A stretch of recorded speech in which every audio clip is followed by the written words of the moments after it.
පශ්චාත් උපාධි කළමනාකරණ ආයතනයේ ශ්‍රී ජයවර්ධනපුර විශ්වවිද්‍යාලය මේ දවස්වල යාළඟ තියෙන රැකියා පුරප්පාඩු සඳහා බඳවා ගැනීම විවෘත කරලා තියෙනවා. බඳවා ගැනීමේ රැකියා පුරප්පාඩු තනතුරු ලෙස පුස්තකාල තොරතුරු සහායක තුන්වන ශ්‍රේණිය තනතුර සහ රියදුරු තුන්වන ශ්‍රේණිය තනතුරට තමයි බඳවා ගැනීම විවෘත කරලා තියෙන්නේ. පුස්තකාල තොරතුරු සහායක තනතුර තුන්වන ශ්‍රේණිය සඳහා අයදුම් කිරීමේදී සුදුසුකම් ලෙස අපොස සාමාන්‍ය පෙළ විභාගයෙන් විෂයන් 6කින් එක්සාමාර්ථයක් සහිතව සමත් වී තිබිය යුතුය සහ අපොස උසස් පෙළ විභාගයේ සියලුම විෂයන් එකවර සමත් වී තිබිය යුතු වීම. ඊට අමතරව පිළිගත් ආයතනයකින් ලබාගත් පුස්තකාල හා තොරතුරු විද්‍යාව පිළිබඳ ශිෂ්‍යත්වය හෝ අර්ධ පූර්ණ සුදුසුකමක් සහිත වීම සහ පිළිගත් ආයතනයකින් ලබාගත් මාස 6කට නොඅඩු කාලයක පරිගණක යෙදුම් පිළිබඳ හැකි සුදුසුකම් ලෙස බලයි. බඳවා ගැනීමේ ක්‍රමය ලෙස පත්වීම් නිලධාරියා විසින් තීරණය කරනු ලබන පරීක්ෂණයෙන් සහ සම්මුඛ පරීක්ෂණයක් මගින් තෝරා ගැනීම සිදු කෙරේ. බඳවා ගැනීමේ වයස ලෙස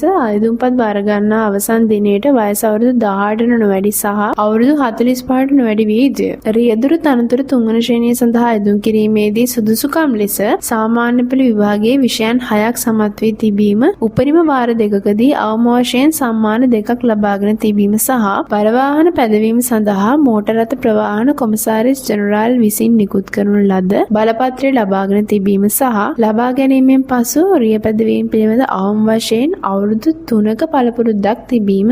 මෙම තනතුරු සඳහා අයදුම් කිරීමේදී පොදු සුදුසුකම් ලෙස සෑම අයදුම්කරුවෙකුම ශ්‍රී ලංකා පුරවැසියෙකු විය යුතු වීම, තනතුරේ රාජකාරී හොඳින් ඉටු කිරීමට සහ දිවයිනේ ඕනෑම ප්‍රදේශයක සේවය කිරීමට ශාරීරික හා මානසිකව යෝග්‍ය විය යුතු වීම, විශිෂ්ට චරිතයකින් යුක්ත විය යුතු වීම. 2025 ඔක්තෝබර් 13 වන දිනට පෙර මෙම තනතුරු සඳහා අයදුම් කරන්න පුළුවන්. මේ රැකියා පුරප්පාඩු සඳහා අයදුම් කිරීමට වැඩිදුර විස්තර දැනගන්න findeed.lk වෙබ්සයිට් එකේ jobs කැටගරි එකට දැම්ම විසිට් කරන්න. ඉතින් මේ වගේ job vacancies ගැන තව දැනගන්න අපිත් එක්ක දැම්ම එකතු වෙන්න.